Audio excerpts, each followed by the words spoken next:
My name is Amanda Duarte, and I am here hosting a panel for the SAG-AFTRA Foundation. I would like to, start out by asking both of you, at which point of the development process of High Maintenance did you each respectively join in working on the show?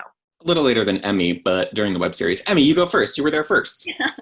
I've actually been a part of it since the very beginning. When Ben, Katja, and Russell started doing the web series, I was working with Russell. And so I would do random things for the web series. Like first it was like making props and helping look for a hotel to shoot in and stuff like that. And then the memorable prop that you made back in the web series days. I think the first prop that I made was for Stevie, which was our web series pilot, and it was a prescription bottle of Klonopin. Made completely from scratch, right? Like bespoke bottle of Klonopin. Oh yeah, I molded the plastic, everything. So did you say you started out as a producer on the show, or you started out doing? No, I mean props, and then working your way up the corporate ladder of High Maintenance. I don't know. I mean, it's a weird thing because we started, it was an art project everybody did on the side, and it was hard to put labels or anything on roles. You just kind of helped out, right? And you were making art, and that was cool. And we all had a really good time doing it. So yeah, it's the more fun it got, the more I wanted to be there. So the more I started helping out and doing things. Interesting, because it doesn't strike me as a show that would be fun to work on. Sure. We all secretly hate each other. This is where it all comes to light. And you can really tell. Andrew. Me? Yeah. Yeah, sort of similar to Emmy. I started because Russell and Emmy, Russell Gregory, one of the EPs on the show, yes, and Emmy had reached out to me because they were still making the web series and the episodes were starting to get just the tiniest bit bigger. And I remember they wanted a few background actors in one of the, I remember it was Cosm was my first episode, the Jordan Dean sort of Uberman episode. In the web series. And it was there was an exterior shot of a restaurant. And so there were a few people who walked in front of the restaurant, and I did that. But then also Emmy, we did a lot of I did set deck. Ben always talks about he has some memory of me carrying sandbags for the lights. We all because the crew is very bare bones. So we all sort of did all the jobs. I remember, I think it was Cosm, it must have been, where it became Halloween. And so while they were shooting other stuff, Emmy and I were outside, putting up fake cobwebs outside the front of the apartment, because then there was going to be an exterior shot. And it was well, it has to look like Halloween, and we were around, so yeah, let's put it. And we did that. Yeah. It's so funny. It's the kind of thing that when you're a kid, if you knew that this could be a career, or at least a remunerative period in your life, you're I'm decorating the house for Halloween, and it's my job. It's kind of the best. So then you both became I guess I am going to say power players, people who play with power in the High Maintenance world. And Andrew, you became more, so in the web series days, was it Katja who was doing a lot of the casting? Because Katja Blichfeld, the showrunner and creator and basically seven-armed Hindu goddess of High Maintenance. She started out, I'm doing this for the people at home, or the person at home that that doesn't know sort of this backstory, but Katja was a casting director for many years, casting director for 30 Rock. And even I was just so excited to watch any show that Katja would be influential in because of the casting on 30 Rock alone. Which she won an Emmy for. Which she won an Emmy for, and it was very well deserved. And here she is, Emi Irikawa. So Katja won Emmy in a raffle during this time. No, but in her casting on 30 Rock was already so I remember as a, an ancient New Yorker who is like, acting adjacent. I remember seeing the kind of people on 30 Rock that like I wanted to see on TV. And then that just like exploded by a factor of like 100 with High Maintenance. So you guys, somebody called it like the hipster Law and Order, but like you guys are so good at using and finding actors, or even sometimes non-actors, like just sort of New Yorkers, Brooklynites, whatever. You guys are so good at finding people that a lot of them you won't really see on other TV shows, or you won't necessarily see in the kind of roles that they're featured in on High Maintenance. And that, for me anyway, is like one of the most exciting aspects of the show. And I'm biased because I know a lot of these people. But then, so it's kind of like turning on the TV and be like, oh, Auntie Beck is on the show again. Like, which we will have to get to why you keep hiring Becca Blackwell and making us watch them do stuff, because it's gotten a little out of hand, and there are children who have access to televisions. But so tell me, going into, Andrew, when you started in a casting, in a principal casting capacity on the show, there was already a precedent for like really interesting, innovative casting. And will you talk a little bit about where you came, how you came into that, how you sort of inherited that, and then how you grew it, and how you sort of like built some new casting pathways for the show? I would love to talk about that. So I did a little bit of truly mostly just background stuff, and then also the original web series episode Matilda, where there were like all the women in this sort of TEDx conference in Brenna and Molly's apartment, was the first time I contributed, like, I think really meaningfully to the casting process. And so then, and that was fun just because we needed so many people. And so Katja there really like let me kind of bring people in and help figure out who was going to say what. And so then we did the Vimeo season, and that was the first time. And so then Katja reached out to me and said, hey, going into this season, maybe let's sort of be co-casting directors on this. And so that was like the first time. You were already working in casting, correct? Oh, yeah. For like other things, big things. Yeah, I was working, and I guess at the Roundabout Theater Company casting office, and then at Telsey and Company. The point of the show was always to give people opportunities who weren't getting them elsewhere, like starting from the, Katja and Ben and Russell coming up with the idea of like, Ben was just playing homeless people on shows, right, or hipsters or homeless hipsters. And, he is capable of much more than that. And so that's sort of, correct me if I'm wrong, Emmy, but it was like the show was born out of that. I was wanting to give somebody who's talented an opportunity to do more than what everybody else was deciding this person should be doing. And so, when will we be seeing him do more? Sure. When will we see him be a lovely, empathetic, talented actor? So yeah, that was certainly something that was always part of the responsibility of casting the show, and something I'm excited to get to do, and also, a responsibility that I'm very aware of and take very seriously in terms of, because the scale of the show is so large, there are a lot of opportunities to put people on TV who aren't being given those opportunities otherwise, in big roles or small roles at all.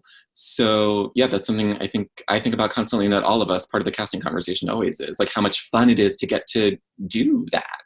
Because like you said, so many of these people aren't on TV in substantial roles, let alone at all. And so right, it's awesome to get to, it's like a casting director dream / occasionally fever dream, but mostly like the good kind of dream, where we just have we get to provide so many opportunities for people. And that's what I liked about casting, was we get to be cheerleaders for actors. And this is like the Olympics of cheerleading, I suppose. That's a bad metaphor. I mean, start talking. You're going to Daytona. You guys are all going to Daytona.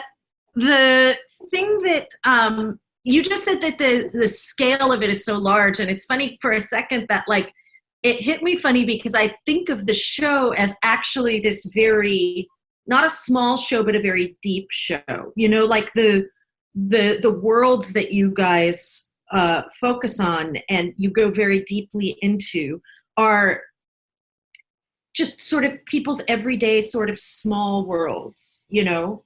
And then it's interesting to realize, like, yes, in order, you don't think of High Maintenance as like, you know, the last scene from the Queen movie where they replicate the, you know, Live Aid, Queen at Live Aid. Like when you say like, you know, not yet, but this season, you know, who knows? But so it's interesting that you would put it that way. And then you think about it, it's like, yes, it actually is very large. The scale of the show is very large. Yeah, especially casting wise and actor wise. Like one of the things I really love about our show is that, you know, we sort of drop you into a new world twice every episode. And that each world is so detailed. Like Ben, Katja, Russell, all three of them are very much perfectionists and very much care about all the details of each character that comes on screen.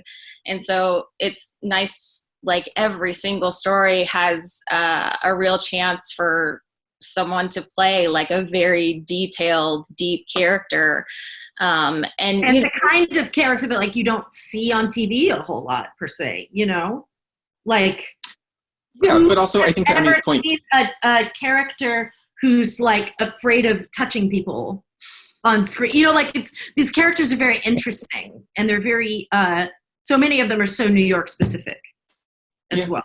And I think also to Emi's point, not just in the big roles, but even in some of the smaller roles, there's so much care and attention put into who these people are and where they're coming from. And sometimes that makes casting a little bit challenging, but it also makes it nice because we have such a clear picture of who even people who only say a few lines, who are only in one scene. Like, so how often are these roles created with actors in mind? And then if they're not per se, like how much do the actors, it seems like it's a very organic process with you guys. It really is. And, you know, when we were doing the web series, again, we like part of the reason was we were doing it was to feature sort of actors we knew like Ben, but also you know, friends of ours, and also Russell and I were running a management company at the time and had a client list that we wanted to get more substantial tape for, basically. And that's smart. Yeah, that's great. Yeah, that was really helpful, actually. But in doing that, a lot of those earlier roles were person specific, or like when we were thinking up stories, we kind of keep people in the back of our head and be like, oh, you know who'd be great for that story is we've been wanting to work with this person for a long time. Right. And it was very, so there's a lot more of that in the web series. Like once we moved to HBO and everything like that, just because we weren't doing, you know, like one episode every 4 months, and we had to do it a little faster. It was less so, but we still wanted that kind of real feeling, and we wanted all the actors who came in to really like feel comfortable in their character. So a lot of times, you know, we get somebody who kind of got like the soul of the character, but wasn't quite what we had in mind. So then we'd switch it around. Like, can you give us an example of an actor or a character like that? I think like the one that stands out to me right now is our first season, Isha. That character was originally like 13 years old. And it was going to be like her first time smoking and everything like that. But finding a 13-year-old became complicated. And we found an actress who, why am I forgetting her name right now? Kazi Raja. Thank you.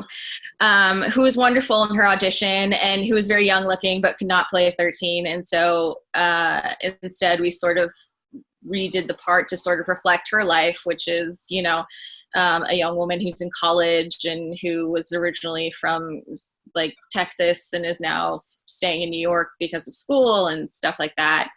And so, yeah, it fit a lot better. I love it. And I think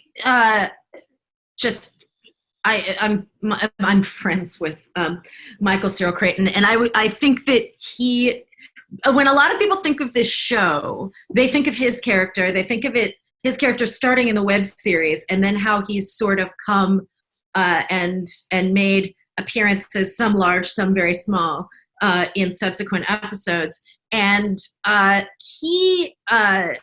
didn't he co-write his episode? Wasn't he part of like the development process for that character?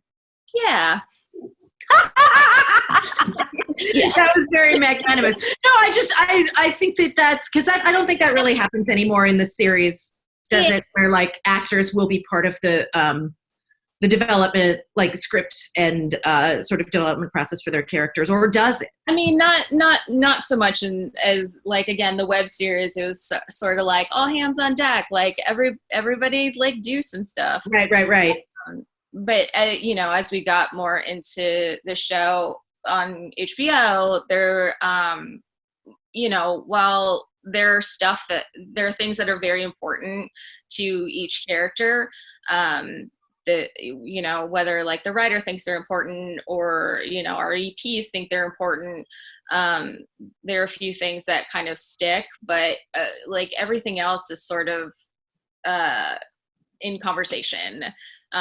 So, you know, the wonderful thing that Andrew does is a lot of times he starts that conversation. Like he will see a person on the page and he'll bring people in who we wouldn't have even imagined, but they have that soul of that person, and all the important bits. And now we have a new person that we get to introduce to the world, which is very cool. The best.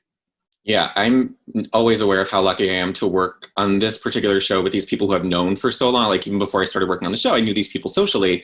And it's never lost on me how lucky that is, because there's so many times where I'm just like going rogue or being like, yes, you took a lot of care and time to write this thing, but like, what if it's this other thing? And like, I think because of our shared history and how long we've known each other, like I feel a little bit more empowered to do that than I would on other shows. There's so many times where I'm like, I would get in so much, like I would get fired from this job if I was doing this on like another show where I didn't know these people for as long as I've known these people. You mean like just taking liberty and making a broad decision, or you know, making a change and just being like, they'll be fine with it. The character's supposed to be like a 13-year-old, and we're gonna make her like, you know, 75 with you know, a wooden leg. Sure, not necessarily that far, but in terms of what Emmy was saying, just sort of when you are looking for that character, I hope that you'll consider. Of course, consideration. I submit. Sort of what Emmy was saying, just about in terms of starting a conversation or jumping into a conversation and saying like, I totally hear all of the things that you're saying and that you're wanting and looking for, but could it also be this other thing? Who knows? Right. I ask that question a lot. And is there an example of that on the show that you that came to fruition that you're particularly proud of? Sure. One that always makes me giggle, and because he's been on so many episodes, is Skittles.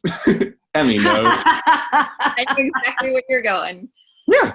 I mean, but truly, that was written as loud woman. So not that I like advocate for taking jobs away from women. Or loud ones specifically, but I just put your name on a list, but it's cool. But I remember reading that, and it was just like this really tiny part that was like one line. The story lead was in a cab and sneezed, and the person next to him just like, oh, well, bless me, because they didn't say bless you. And like, that was it. And I just remember reading that, and Skittles is like the sketch performer who I've loved for so long, and he's like so funny. And I remember thinking, I was like, okay, we're going to bring in one person for this role. And I was like, well, yeah. You know, we'll like try a couple people. And I was like, no. I got this one. And then we did, and you know, everybody loved him. And then it was like he came back in that season finale, and then in season 3 it was again like, oh, what if we actually, in the episode that you're in, Skittles kicks off that episode. And it was like, oh, was I in one? No, wait, what does Skittles do in that episode? He is the locations assistant who he starts the episode like Eunice. Yeah, not in the trailer. No, there's like the outside shot, and he's knocking on the woman's door, and it's very early in the morning to let her know, like, hey, the crew's here. Oh, okay. And we see that, like, her partner has died. Oh, yeah, that was really cool and really chill. But that's one that I always think of, just because it was like, it was so not necessarily and that's one where, like, the spec didn't really matter, so I have that sort of latitude. But it made me so happy every time I got the email to be like, hey, we want to bring Skittles back. I was like, great. Love it. A Star is Born. I was going to say another reason why, because I worked in a casting office 100 years ago, and you keep saying, like, you feel very lucky, you feel lucky to be working with your friends, you feel lucky to be working on such a great show. And I'm also going to posit that you're extremely lucky in that / you're kind of breaking this ground, is that you're not just, like, as a casting director, like, in that loop of, like, constantly, I'm going to showcases, I'm going to basement shows, I'm going to the producers club to see another show, that, like, this is not your only source of actors. Kind of, I'm doing a general audition, I'm having everyone come in. Like, you go talent hunting in a lot of places that, well, first of all, should be shuttered by the CDC, but that also are, like, you're not only finding more authentic New York performers and people that give you that flavor of Brooklyn, New York, 2019, 2020, but you're also getting to see better, more interesting stuff than, like, sitting through that, that scene from, Angels in America. Are you a homo? Are you threw out dinner and burned it? Like, you don't have to watch that 600 times in a row. Like, you're seeing interesting performers doing interesting things. Yeah, and that's perhaps I'm presuming. No, yeah. I mean, I see too many things, my therapist would say, but that's part of the fun, is just that, right, to your point, it's like, and please, we've had plenty of people on the show who've gone to, like, amazing training programs. That's not to discount any of those people, but to your point, you can do whatever you want. Yeah, we also get to bring in people truly from, like, all walks of life. And before you sort of corrected yourself, and I think you said, like, actors or something. It's like, it's not just actors, it's people. No, it's people who do just people. Performers, and sometimes not even performers. Sometimes people we've come across in life, and have been sort of performing in their own right or doing that sort of thing, and just have never gotten this opportunity because maybe they would have flown under the radar. Both of you, do you have 1, 2, however many examples of, like, people that you personally were very excited to, like, bring onto the show? Right. And, I want to put a camera in front of them. Yeah, I think more to the feeling of wanting to put a camera in front of people. This season, Abigail Bengson was certainly, like, a big one of those. And, like, I cannot be clear enough. I did not discover Abigail Bengson. That episode really, truly was, that was like a little baby foot kicking me in the chest. Yeah. And then also, frankly, the season premiere and Larry Owens, he's somebody who, like, recent Laurel Award winner, I'll use his full name, Larry Owens. Oh, no, she's having her own moment. Like, we don't need to, she's that was surprise adjacent now, we don't have to. So that was, like, another person who, I brought into audition for the show, I think, every season, and just, it had never landed. Larry? And then he was somebody who all of us had always been fans of, and really, that's just so never funny. worked out. And then finally this season, I didn't even know that episode had been written yet, because we shoot out of order and I get the scripts in different orders. And so then when that came, they're like, oh yeah, we have an episode that, like, we think Larry's perfect for. It was like, that's crazy. I would have thought that you wrote that just for him. No, actually, that singing telegram person took on a lot of iterations. Really? And it was sort of based on Russell's sort of experience when he did that. Russell was a singing telegram person? Yeah, when he was in school. Oh my God, I can't take it. Russell is like a true American treasure. Oh, absolutely, yes, unquestionably. And I'm not saying that because he's part of the total of non-video participants that's listening that I can see right here. Just completely unbiasedly, Russell Gregory is a wonderful, wonderful person. Wait, what was I going to ask you? Oh, do you find that that because of this, you know how like when you play Tetris a lot, then you just see Tetris pieces in your head all the time. Like when you guys are walking around the world, when you're walking around New York, is it just constantly in your head? Like this person could be a character. This could be an episode. This could be like just, and do you find that people specifically are inspiring those thoughts in you with any kind of regularity, present company included? I think for me in casting, absolutely.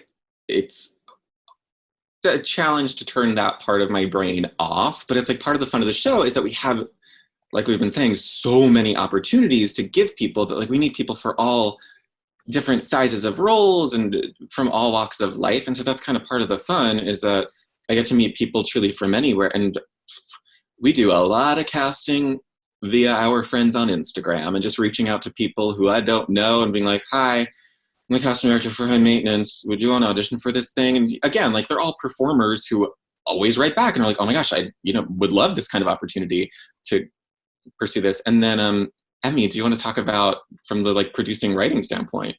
Yeah. It very much is like Tetris pieces in your head. And even more than like people, it's little incidents and overheards and just everyday life. Like the show relies so much on reality and telling true details that you sort of end up just going through life collecting those little details.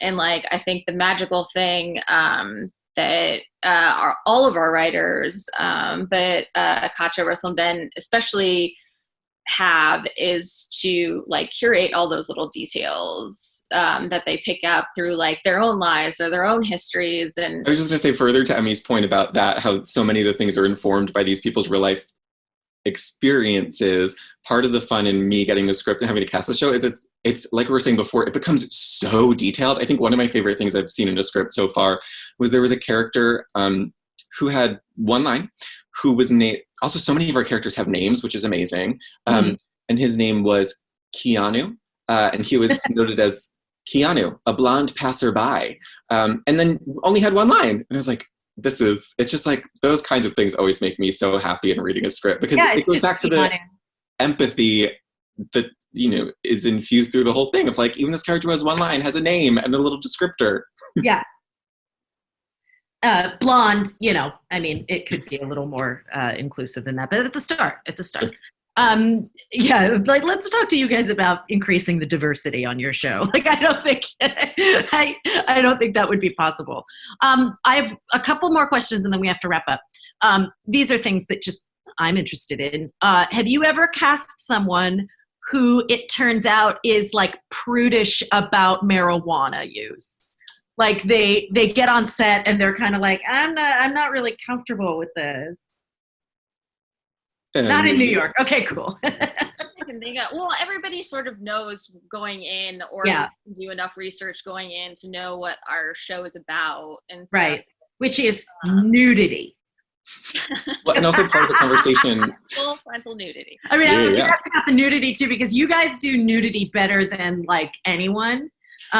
It's one of my favorite things about the show is like the constant aggressive nudity, especially of people that you don't usually see naked on TV or HBO. And you would think, I mean, have you also ever had anyone bristle at that? We talk through it with actors beforehand. Like Andrew does a wonderful job of like making sure actors coming in to audition even know like what we're expecting of them. And again, right. We're not prudes. Like everything else, it's a conversation. And, this season was especially wonderful because we got Alicia, our wonderful intimacy coordinator. Yes. Episode about it, but we also had an actual intimacy coordinator. And we've been wanting something like that for a long time. We just didn't know what it was or who did it. I love that that's a thing now. I love that that's becoming a thing. I need one for like my life. And actors love that that's a thing too. Yeah, I'm sure. And I'm going to gender this and say I'm sure actresses especially appreciate that that's a thing, as I recall from my acting days. And about what Emmy's saying too, part of there's a lot of discussion between me and the producers just about, are there any things that we need to be letting the actors know about ahead of time? Is there any stuff that maybe you have envisioned, even if it's not totally clear in the script, or that you want to expand upon, that we should be letting these people know about, just to make sure everyone's comfortable? Because right. Like you said before, this really is like a nice show to work on, and we just want to make sure like everybody feels really supported and safe and taken care of. And so we have a lot of those questions about people on all scales, right? It's like, I remember there was one character who needed to vape, and so we even let the actors know, hey, you're going to be vaping from like this big, like really serious looking vape, and we just want to make sure people know that going into it. So right. I mean, one never knows. I try not to underestimate the capacity of human beings to like not know what the fuck, but like you would hope that people have watched the show and they kind of like. But again, I think because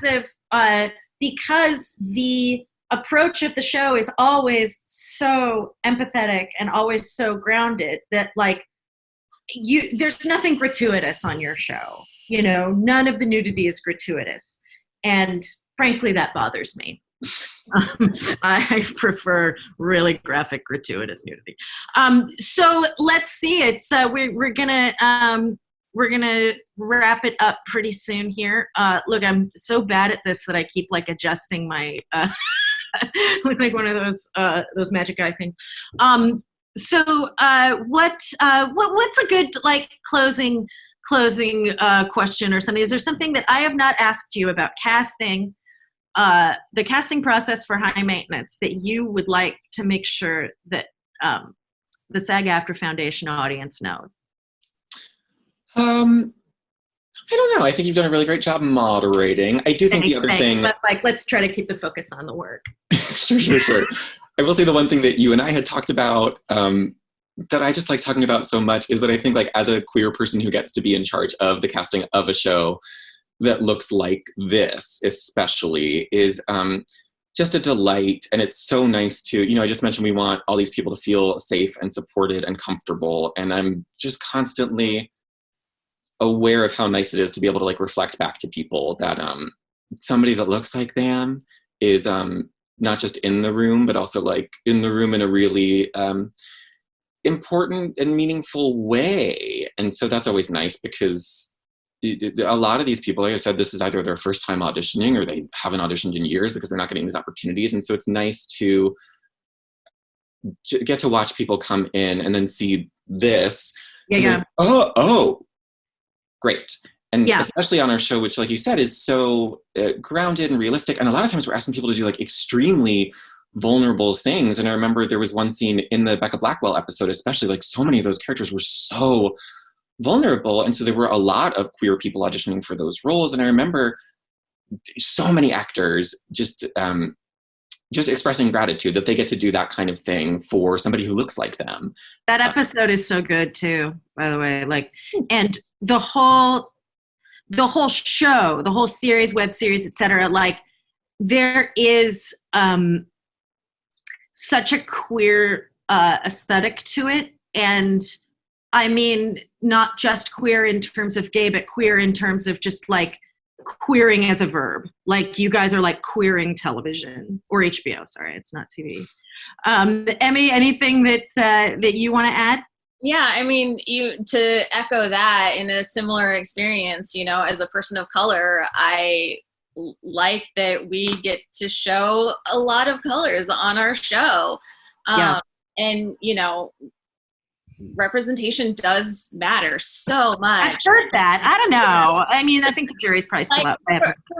Growing up, not necessarily seeing myself on TV or just like seeing stereotypes, or like every once in a while like getting something wonderful. Like, you talked about like people we were really excited to have on the show, like Margaret Cho was so huge to me, friends when I was young, and also Ken Leung, who he's so good, known about since I was like a teenager, because he was one of the few Asian actors back then who was doing really great stuff.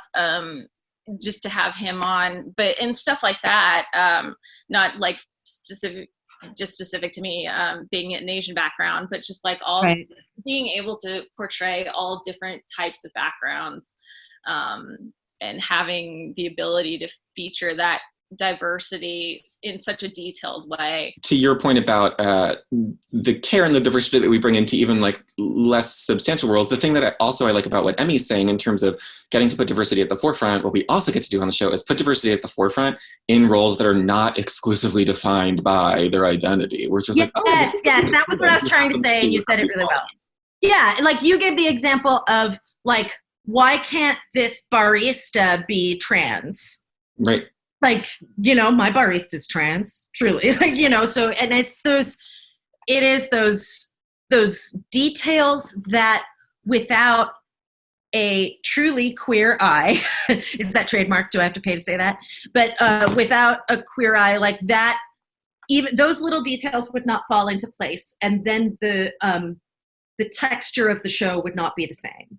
And that also comes truly from the top down with Ben and Katja and Russell. Oh, for sure. And the rest of our producers. Hi, Willie and Gwen. Well, I love the show. I'm not alone.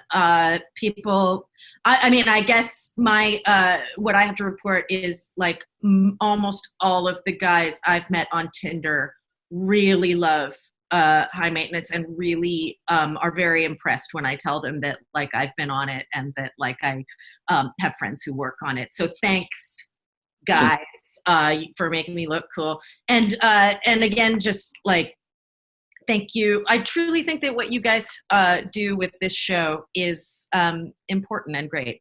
And I feel like it more than any show that I have seen that would make me even think about this. I see it as like a time capsule. It really, meaning like it's capturing this time so beautifully and so well, and so much of that is owing to the casting of the show. I think it's really the best casting on not TV. Well, that certainly comes from amazing producing. Absolutely, yes. Truly. No, I'm serious. Like all of it, because without great producers who are greenlighting and actually encouraging that kind of texture and diversity, it would never happen. So totally from the top down. Andrew, you don't even need to be here. Yeah, I'll see myself out. Yeah, if you could just go to your own house. If you could exit your own house, that would be really great. Well, thanks, you guys. It was really great talking to you, and we fingers crossed for another season.